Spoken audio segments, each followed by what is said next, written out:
Picture this. You're scrolling through your phone late at night, trying so hard not to text that one person who gives you all the butterflies.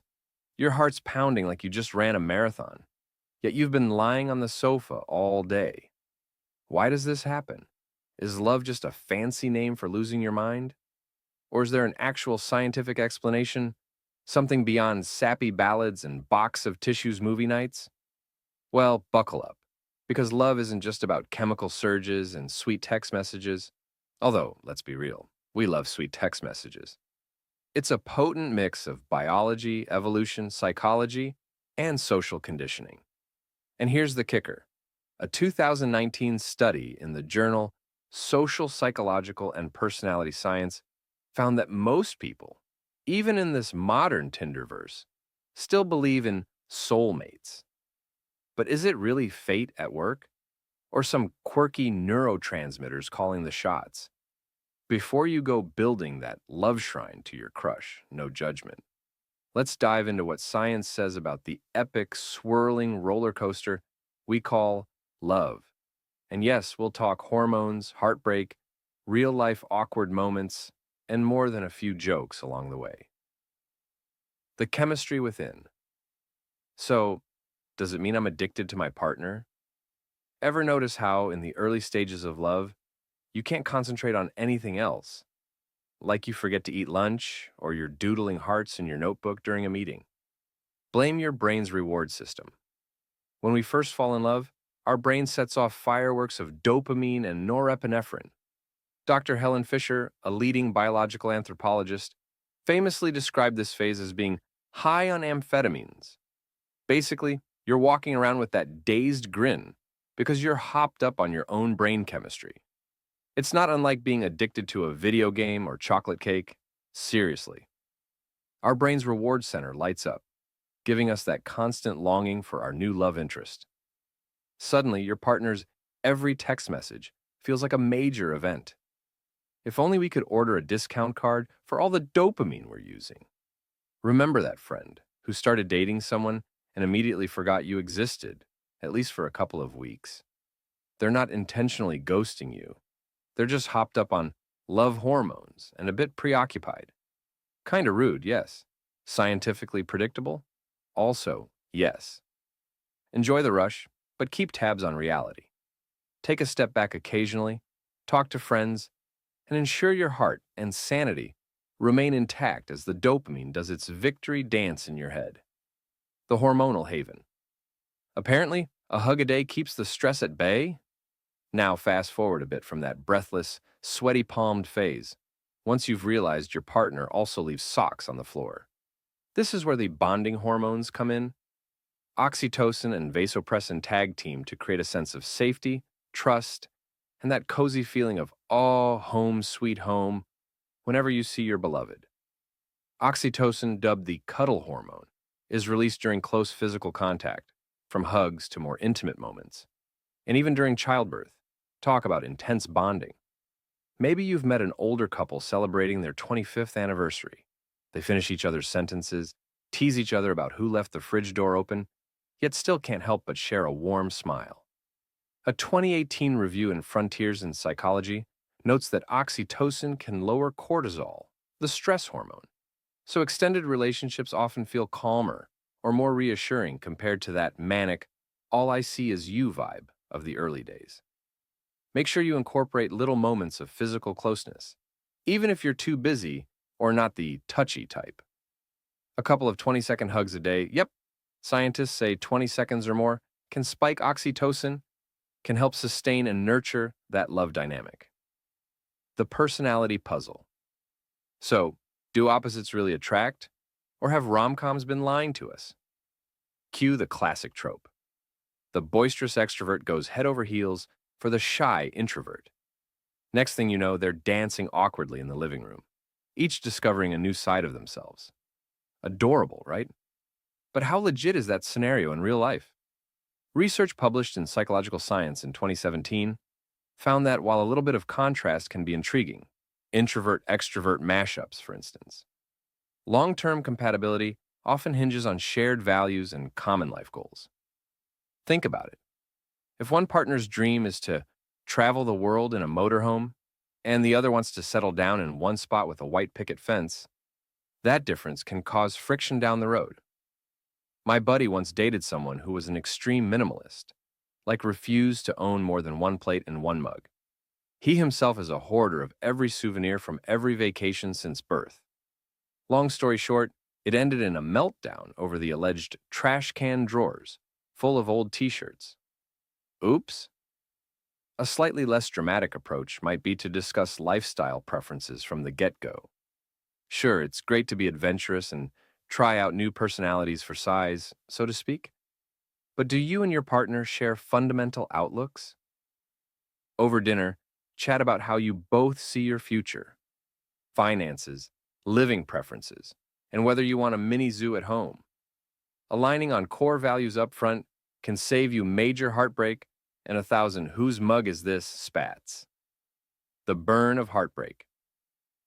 Wait, so heartbreak isn't just in my head? It's legit physical? Unfortunately, yes. And it's as pleasant as stepping on a Lego barefoot.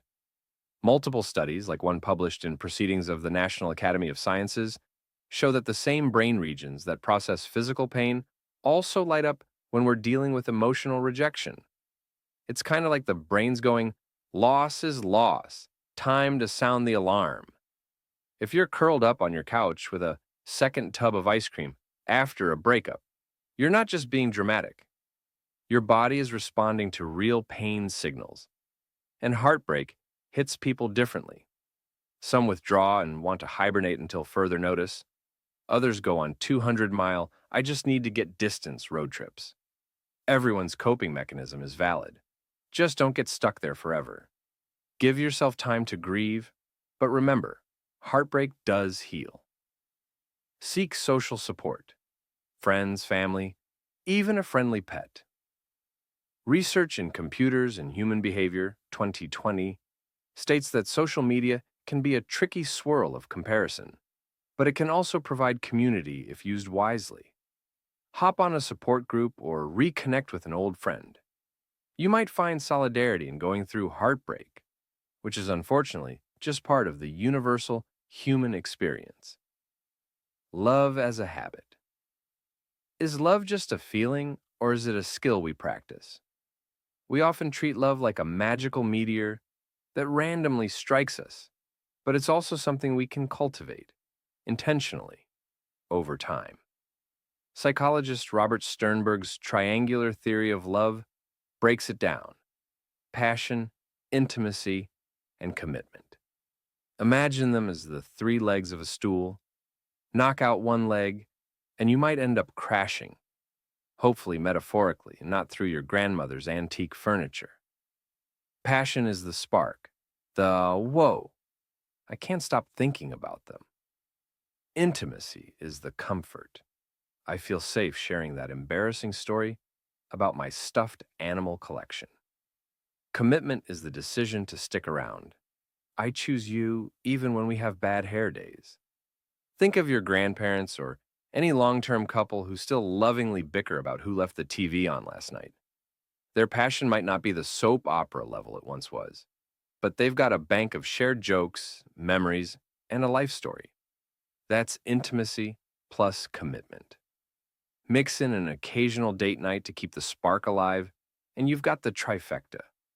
Don't leave those three pillars to chance. Plan small surprises or carve out 15 minutes unplugged to talk. No phones, no distractions. Even routine, "How was your day?" chats might strengthen the texture of your bond. The social context. But what if social media is messing with my love vibe? Is it really possible to scroll through Instagram without feeling a pang of envy at the couples who always seem to be backpacking in Bali, feeding each other gelato, and never appearing to have miscommunications about whose turn it is to do dishes? Let's be real, it's tough. And ironically, social media might be fueling relational self-comparison more than ever. But knowledge is power. A 2020 study in Computers and Human Behavior found that mindful social media use can actually strengthen relationships if you use it for genuine connection, messaging, support groups, open conversations, rather than obsessing over curated reels. Establish your love bubble, a space, literal or figurative, where you tune out the noise. Share memes with each other for laughs, sure, but set boundaries on how often you scroll so that your relationship isn't overshadowed by someone else's highlight reel. All those forms of love. Isn't love limited to romance? Not even close. We sometimes forget that love is also that warm feeling you get when your dog greets you at the door with uncontainable excitement, or when your best friend sends you a random thought of you text. Multiple studies show that bonding with pets isn't just adorable, it literally lowers stress levels. That surge of oxytocin doesn't differentiate between human partners, friends, or fluffy companions. Have you ever had a rotten day at work, only to come home and find your dog or cat practically doing cartwheels to see you? Suddenly, your mood lifts. That's love doing its thing. In all its furry glory, don't underestimate the power of community. Romantic love is amazing, but it's not the only game in town. Invest in your friendships, your family bonds, your partnership with a beloved pet. These connections collectively create a safety net of emotional well-being. Conclusion. Keep the magic alive. So, is love just a frenzy of hormones messing with our brains, an evolutionary strategy for survival, or an enchanting mystery that defies logic?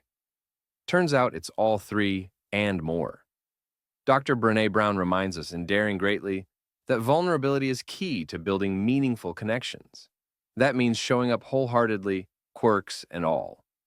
Yes, love can be heartbreakingly painful at times, but it's also brimming with laughter, warmth, and that epic sense of belonging. Embrace the mind-boggling biology guiding your choices, but remember you still have the reins. You can choose to nurture love daily with small gestures, like texting your partner a goofy meme in the middle of a chaotic day, or reminding a friend you appreciate their unmatched ability to belt out karaoke hits. So, your assignment, if you dare accept it, take just one extra step today to strengthen a meaningful connection in your life. Maybe that's offering an extended hug, scheduling a silly date night, or trusting someone with a secret you've never shared. Because while love might start in the brain, it's kept alive by our everyday acts of care and kindness. And that, as science and experience both confirm, is what makes love a relentlessly beautiful, hilarious, frustrating, and downright magical ride.